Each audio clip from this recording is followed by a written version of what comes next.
the Government of National Unity and the relationship particularly between its two biggest partners, the ANC and the Democratic Alliance, has been iffy from the beginning. I mean, it started with the allocation of numbers of posts, posts which were allocated, posts which were desired and not allocated, and it's had as many ups, it's had as many downs. Maybe it's had more downs than ups, and people who watch politics go, the DA continues to roll over. The ANC does something that the DA doesn't like, and perhaps many independent people don't like as well, and the DA mutters, and then the DA rolls over and the ANC tickles the DA's tummy.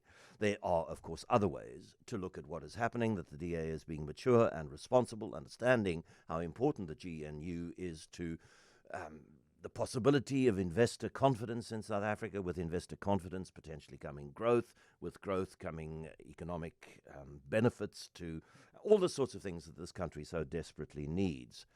The latest is, of course, the firing of Andrew Whitfield as Deputy Minister of Trade, Industry and Competition. John Steenhuisen standing up in Parliament on Thursday and threatening dire consequences if a 48-hour ultimatum was not adhered to. Of course it wasn't. There was no way that Cyril Ramaphosa was going to fire the two ministers and deputy minister that the DA wanted fired. And the DA then said, OK, we are withdrawing from the national dialogue and we won't vote for the budgets of the two corruption-implicated ministers. Helen Zille is chair of the Federal Executive of the Democratic Alliance and joins us now. Helen, good morning. Good morning, John. Nice to be with you and your listeners. I believe that the DA takes the temperature of its support base on a fairly regular basis. Do you get the feeling that perhaps more and more members are saying, quit? What's the point of staying in? You're not achieving what you want to achieve. The ANC keeps showing that it doesn't understand how governments of national unity should function, continues to act unilaterally. Leave, for goodness sake. Well, we have had that discussion for a very long time, and it is always a rational discussion. The DA looks at things from all sides, and we look at the potential consequences. And we always try to match our response with the infringement that we have faced. We also do that in the understanding that if the Democratic Alliance were to leave the Government of National Unity, there would be dire consequences. The value of the rand would plunge. We would almost certainly have the 30% tariffs and have America pull us out of AGOA, which would create thousands and thousands of job losses, especially in agriculture, where they are most critically needed to stave off extreme poverty. Is the DA that important? Well, I'll tell you that Trump and the American government certainly does not trust the ANC. And that is why it's critical for the DA to have built up such good contacts in Washington, because the only thing we say to Washington is, you're not punishing the ANC by doing these things. You're punishing the people of South Africa, fewer and fewer of whom vote for the ANC. Now, we are there, and the difference that it makes, people don't even begin to understand. We've been achieving a lot in most of our portfolios. It's really difficult to turn government around, but from home affairs to communication and digital technology to agriculture to across the board, we have been pushing and making changes in our portfolios. As you rightly said in your introduction, we should have had more, because right from the beginning, the president has simply ignored the statement of intent that we negotiated. And we negotiated the principle of general proportionality. He promised that he would have a much smaller cabinet. The first undertaking he broke was that he had an inflated cabinet to make many more purchases for many more ANC cadres.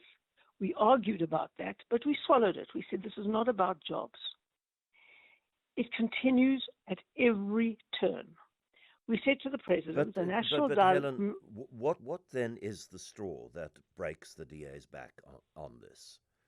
Well, the important thing is we must understand the consequences, as I say. Your pension and mine will be worth a lot less after this.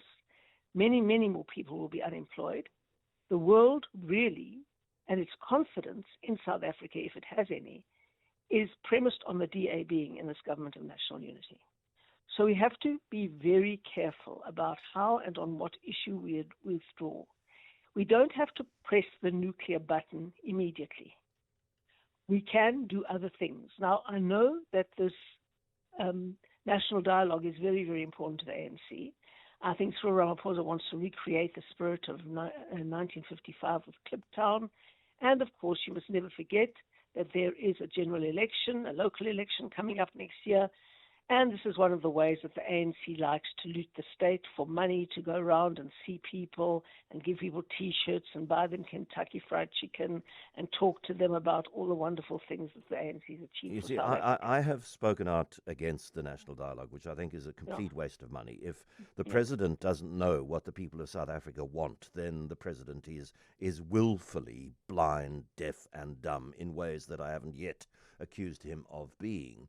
But the withdrawal of the it's not about listening to what they're saying. Yeah, of course it's not. But I mean, the withdrawal of the DA from the national dialogue, I can't imagine that that's going to make the ANC think again about the way it does business with the DA within the Government of National Unity, nor will withholding DA support from the two ministerial budgets, which are to be debated in Parliament later. I think these things are cumulative, John. Yeah. Cyril Ramaphosa has put a lot of store on the national dialogue.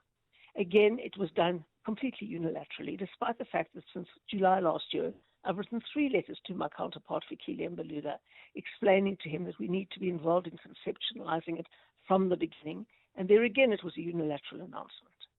And so it means a lot to them. Now it's going to look absolutely stupid. And we're going to be able to prevent the ANC from spending public money on an ANC election campaign because nobody's going to come to their party. Nobody. He can sit there with his eminent persons group that was again chosen unilaterally without any consultation. And he can act as if he's a majority government, and he's going to get a hell of a fright, especially in the metros in the next election. So we have to take it step by step. You have taken issue with the reporting over the weekend that said that the ANC, that there was heated debate between two factions of the DA at the FedEx meeting, between the faction that says leave the GNU and the faction that says no. You've said you have been quoted as saying that the nuclear option at the moment, the nuclear option is a motion of no confidence. Do you have any sense of what would need to happen for the button to detonate that particular bomb? What would lead the DA to say, okay, that's enough. The next